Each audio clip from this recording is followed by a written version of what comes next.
Alors le rôle d'Atmos Sud par rapport à la problématique niçoise, finalement, a été d'abonder dans de donner des chiffres scientifiquement, chose que nous ressentions. Les gens nous disaient, mais quand je passe un chiffon sur mon balcon ou sur ma table, il y a plein de suie dessus. Bon, si vous voulez, on a eu des chiffres. Et donc à partir de ce moment-là, la métropole a créé une commission locale de proximité d'environnement du port de Nice. Et donc là, tous les acteurs pouvaient parler, puisque c'est la métropole qui a obtenu la propriété du port. La CCI en étant le gestionnaire, sur Nice, on a été entendu.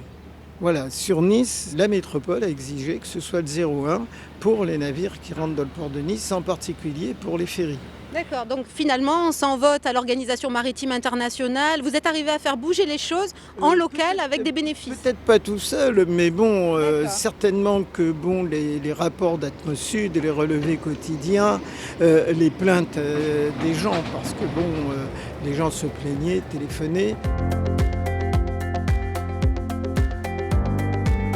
Pour bien comprendre ce dont il s'agit dans la pollution globale et surtout montrer quel était le monde de 2015 ou 16 peut-être, quel est le monde de 2021 et quel sera le monde de 2025 une fois qu'on en collectera, parce que nous, on peut dire aux Marseillais et l'annoncer qu'on est dans une trajectoire virtueuse et on va leur montrer à partir de ces données ce qu'on était, ce que nous sommes aujourd'hui et vers quoi nous allons. Atmos Sud a pris en compte cette problématique et a fait tout un travail avec les modélisations des fumées, des capteurs qui ont été mis dans le secteur alors qu'il n'y avait rien. Donc nous travaillons bien avec Atmos Sud de façon à faire ressortir toutes les problématiques. Il y a les paquebots, oui, mais il y a aussi les porte-containers. Vous avez les ro-ro qui arrivent, c'est-à-dire ce sont les bateaux qui portent les camions qui crachent noir. Et vous avez aussi les ferries. Parce que j'ai l'impression que tout le monde croit que tous les ferries et tous les bateaux sont branchés. Alors que ce n'est pas vrai. Voilà, absolument. Et on est loin de ça.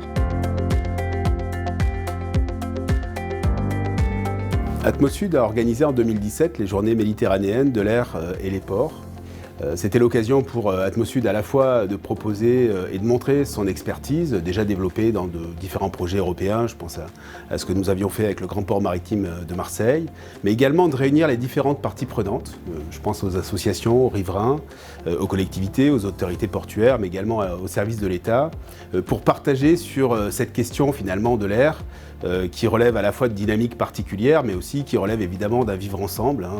Depuis, les choses se sont un peu accélérées avec à la fois le programme Escale Zéro Fumée de la région, qui a été vraiment une dynamique importante, mais également les plans de protection de l'atmosphère sur les 3 grandes villes-ports de la région, Marseille, Nice et Toulon.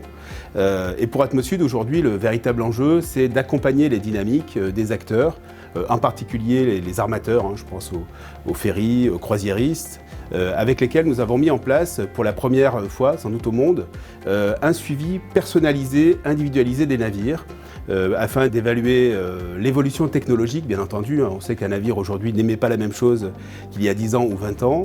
Évidemment, l'évolution également des carburants. Et puis, sans oublier, bien entendu, les filtrations, les systèmes de scrubber qui vont avoir un impact sur les émissions à la cheminée, mais aussi pour les populations. Ce groupe de travail, c'est le fruit d'une volonté commune, à la fois bien sûr des armateurs en particulier, puisqu'ils ont investi beaucoup dans le sens de réduire leur rejet aujourd'hui, le club de la croisière qui a été un artisan important de cet échange, et puis les autorités portuaires qui jouent leur rôle à la fois en facilitant, et également en permettant aux armateurs parfois de se raccorder ou d'amener les solutions techniques qui permettent de le faire. Je pense qu'on est dans une dynamique qui est positive aujourd'hui. On sait bien que la résolution de la question de l'air ou du climat n'est pas simplement le fait d'actions technologiques, mais elle doit aussi relever de l'évolution des pratiques et également de cette bonne intelligence d'action collective. Et donc Atmos Sud est vraiment au milieu de l'ensemble de ces dispositifs qui sont d'obligation mais également d'incitation ou d'initiatives particulières. On est au service de tout ça pour un air meilleur et évidemment pour la population.